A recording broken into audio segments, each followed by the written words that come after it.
सितंबर गया, अक्टूबर, नवंबर, दिसंबर, जनवरी, फरवरी में आपके बोर्ड एग्जाम है। ठीक है, कुल मिला के आपके हाथों में बचा है 4 महीने बचे हैं। इन 4 महीनों में आपका क्या आ जाएगा, कई सारे फेस्टिवल्स आएंगे, शादियां आएंगी, उसके बाद आपके प्रैक्टिकल्स होंगे, कई सारे प्री बोर्ड होंगे, बोर्ड प्री बोर्ड होंगे, बाकी सारे दुनिया भर की चीज़ें होंगी। तो 4 महीने में करीब करीब मान के चलिए 15 दिन आप पढ़ भी नहीं पाओगे। ठीक है, तो देखा जाए तो हमारे पास 3.5 महीने बचे हैं और हमें 3.5 महीनों में तैयारी पूरी करनी है कि नहीं। आज से भी पढ़ाई करोगे ना तो भी आप बोर्ड एग्जाम में फोड़ सकते हो। हमने पूरी एनसीईआरटी, सभी चैप्टर के इंपॉर्टेंट क्वेश्चन, ऑब्जेक्टिव सब्जेक्टिव, हर चीज़ पढ़ा रखी है। अब आपका टारगेट क्या होना चाहिए, किस प्रकार से पढ़ाई करनी चाहिए, कौन सी किताबों से पढ़ाई करनी चाहिए, ठीक है, कितने घंटे पढ़ने चाहिए, सारा जवाब आपको मिलेगा। पेपर कहाँ से आएगा, सर्च, हर एक चीज़ आपको मिल जाएगी। सबसे पहले देखो बच्चों, अभी अगर मैं बात करूं, सबसे पहली चीज़ हमारे लिए क्या ज़रूरी है, हमारे लिए ज़रूरी है सिलेबस। ठीक है, हमारे लिए ज़रूरी क्या है, सिलेबस पहले ख़त्म करना। ठीक है, कई बच्चे क्या करते हैं, कई बच्चे क्या कर रहे हैं कि उन्होंने अभी तक पढ़ाई तो नहीं की है, वो अभी से इम्पोर्टेंट क्वेश्चन की ओर भाग गए हैं, अभी से इम्पोर्टेंट क्वेश्चन की ओर भाग गए हैं। तो मैं बता दूं, सबसे जो रामबाण किताब है आपकी, चाहे आप किसी भी बोर्ड में, आप यूपी बोर्ड में हो, बिहार बोर्ड में हो, एमपी बोर्ड में हो, राजस्थान बोर्ड में हो, उत्तराखंड, झारखंड, ठीक, किसी भी बोर्ड में हो आप, सबसे पहले के हथियार है आपकी एनसीईआरटी। तो प्लीज़ प्लीज़ आप लोग कुछ भी करने से पहले आप प्लीज़ एनसीईआरटी ज़रूर करें, एनसीईआरटी को ढंग से पढ़ाई करें। एनसीईआरटी से आपका लगभग लगभग 80 से 90% पूरा डिक्टो वैसे ही आता है। बाकी क्वेश्चन भी एनसीईआरटी सिलेबस से ही होंगे, एनसीईआरटी से ही होंगे, लेकिन एज इट इज जो क्वेश्चन है ना, 80% आपको तो एनसीईआरटी से ही आ जाएगा। तो ज़रूरी चीज़ क्या है, सबसे बड़ा हथियार क्या है आपके लिए, एनसीईआरटी है। एनसीईआरटी के उदाहरणों को भी करना है, ठीक है, और प्रश्नावली को भी करना है, जो कि मैंने ऑलरेडी पूरी करा रखी है। चैनल पर जाके आप देख सकते हैं, प्लेलिस्ट बना रखी है, डिस्क्रिप्शन में भी लिंक डाल दूंगा। अब ठीक है, अभी तक आपका सिलेबस, अगर आज आप मुझसे पूछा जाए कि सर हमें अब तक कितना चैप्टर हो जाना चाहिए था, तो मैं कहूँगा कि अभी तक आपको कम से कम 7 चैप्टर, एक से लेके जो 7 चैप्टर है वो हो जाने चाहिए थे, हो जाने चाहिए थे। ठीक है, और होने चाहिए भी, वैसे तो ज़्यादा बोलना चाहिए था, लेकिन हो जाने चाहिए थे। अभी इस टाइम पे आपका हाफ ईयरली एग्जाम भी आने वाला है। हाफ ईयरली एग्जाम में आपका पूरे पेपर से प्रश्न आएंगे, पूरे पेपर मतलब पूरे किताब, मतलब पूरे सिलेबस से पेपर प्रश्न आता है। लेकिन आपने पूरा तो पढ़ा नहीं होगा। आपका टारगेट क्या होना चाहिए कि भाई मैंने 7 चैप्टर पढ़े हैं, 7 चैप्टर के अंदर से एक भी प्रश्न अगर पेपर में आता है ना, वो मुझसे छूटना नहीं चाहिए। ऐसी तैयारी आपको करनी पड़ेगी। ठीक है, और आपको कम से कम, मैं आपको बता दूं, कम से कम आपको 3 से 3.5 घंटा, ठीक है, 3 से 3.5 घंटा आपको डेली पढ़ाई करनी पड़ेगी, और वो भी स्कूल कॉलेज के बला, स्कूल कॉलेज के अलावा, कोचिंग के अलावा 3.5 घंटे आपको पढ़ाई करनी ही पड़ेगी। इसके अलावा कोई उपाय नहीं है।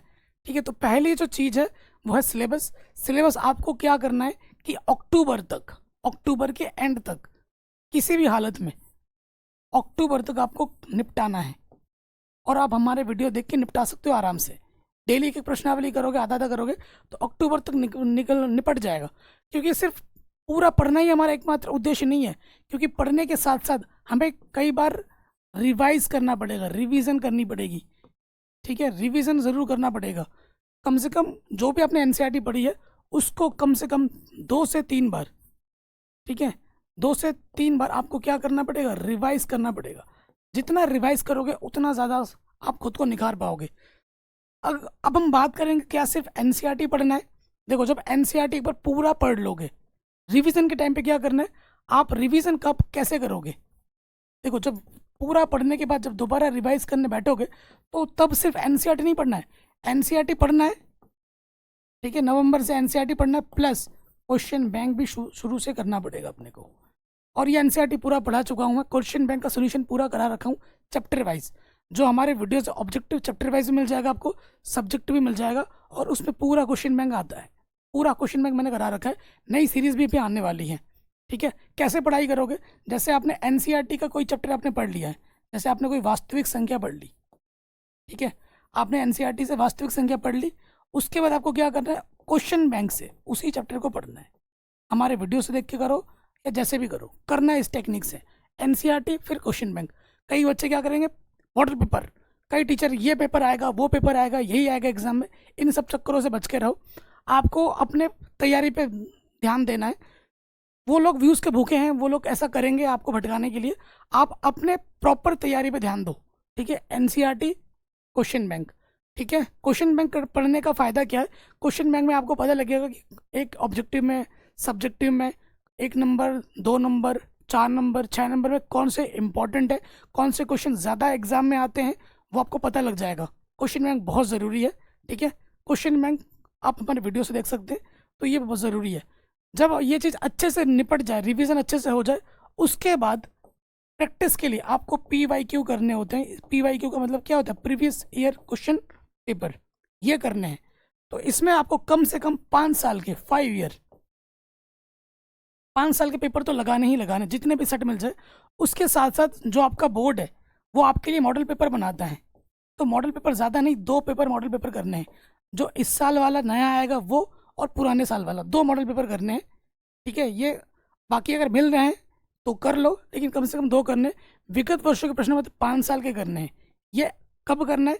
देखो, ये करना है आपको दिसंबर जनवरी में। PYQ मॉडल पेपर दिसंबर जनवरी में करना है, उससे पहले मत करना।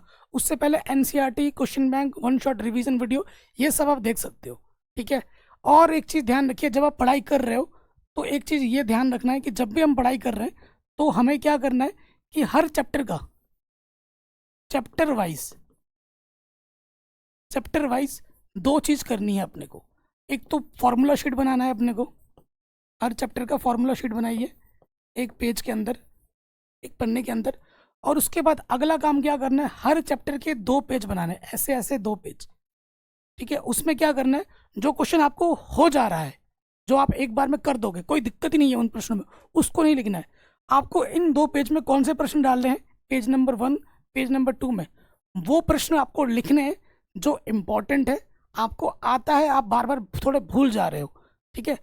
इंपॉर्टेंट जो है, मोस्ट इंपॉर्टेंट जो प्रश्न आपको पता है कि भाई मोस्ट इंपॉर्टेंट है और मुझे आता है, मैं बार बार भूल जा रहा हूँ, तो उन प्रश्नों को यहाँ लिखना है, क्वेश्चन विद सोल्यूशन, ठीक है। क्वेश्चन विद सोल्यूशन, ये आप काम करेंगे। और उस कॉपी को, एक छोटी सी पतली सी कॉपी बनेगी, उसको आप हमेशा बार बार रिवाइज करें, बार बार करें, ठीक है। और आपको एक चीज़ और करनी है कि 1 हफ्ते के अंदर, जैसे आपने पढ़ाई स्टार्ट की मंडे से, आपका संडे आ जाएगा, जैसे ही संडे आए, संडे को एक आप टेस्ट ज़रूर दीजिए, ठीक है। टेस्ट किस प्रकार से देना है? टेस्ट आपको देखो बहुत तरीक़ों से देना है। एक तो टेस्ट देना है आपको चैप्टर, हर एक चैप्टर का एक टेस्ट दीजिए, जैसे वास्तविक संख्या के टेस्ट दे दिया, बहुपद का एक दे दिया। उसके बाद क्या करना है, 3-4 चैप्टर का मिला मिला के टेस्ट देना है। अगर आप टेस्ट कोई नहीं ले रहा है तो आप मुझे बताइए, मैं टेस्ट ले लूँगा। टेस्ट में ऑब्जेक्टिव क्वेश्चन भी होने चाहिए, सब्जेक्टिव भी होने चाहिए। और क्या करना है, टेस्ट को आप हल्के मत लिया करो, टेस्ट आपको तैयार करता है, इसके लिए, बड़े एग्जाम के लिए, बोर्ड एग्जाम के लिए। आप ये गलती मत करना कि मुंह उठा के सीधा चले गए बोर्ड एग्जाम देने, आपने कोई टेस्ट ही नहीं दिया, कोई पेपर ही आपने सॉल्व नहीं किया है। बहुत ज़रूरी है।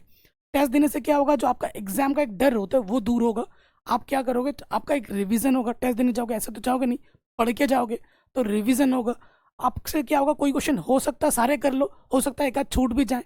जो तुमसे छूट जाएंगे, जो तुमसे नहीं हो पाएगा, तुम घर पे आके सोचोगे कि भैया ये कैसे होगा, तुम मुझसे पूछोगे, अपने टीचर से पूछोगे, वो तुम्हें बताएगा और फिर वो तुम्हें आ जाएगा।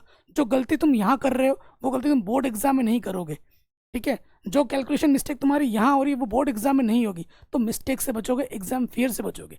कई बार देखा गया है कि बच्चे बोर्ड एग्जाम देने जाते हैं, क्वेश्चन पेपर जब मिलता है और एग्जाम के टाइम में एग्जाम प्रेशर से बच्चों को कि अरे यार थोड़ा टाइम और मिल जाता, तो टेस्ट देने से क्या होता है, जो स्पीड है वो भी इम्प्रूव होती है, थोड़ा टाइम मिल जाता है। या फिर कई बार ऐसा होता है कि कोई क्वेश्चन हो ही नहीं रहा, बोर्ड एग्जाम के टाइम पे नहीं हुआ, लेकिन जैसे ही एग्जाम देने से बाहर आए रूम से, हो गया, क्योंकि वो प्रेशर हम पे हावी हो जाता है, एग्जाम फियर, एग्जाम प्रेशर। तो वो चीज़ इस टेस्ट देने से दूर होती है। हाँ, एक चीज़ आपको ये भी ध्यान रखना है कि आपको कॉन्फिडेंट रहना है, ठीक है। आपको क्या रहना है, कॉन्फिडेंट रहना, ओवर कॉन्फिडेंट नहीं रहना है, ठीक है। मैं कर लूँगा, ये मत सोचो कि भाई 3-3.5 महीने बचे, मेरे से कुछ नहीं होगा, अभी तक मैंने कुछ नहीं पढ़ा है। आज से अगर पढ़ना शुरू करोगे तो भी आप टॉपर बन सकते हो आराम से। ज़्यादा किताबें पढ़ने की ज़रूरत नहीं है, मैं आपको बार बार चिल्ला चिल्ला के बोल रहा हूँ। एनसीईआरटी, सिर्फ एनसीईआरटी पढ़ के भी तुम 100 नंबर ला सकते हो, बिना क्वेश्चन बैंक के भी।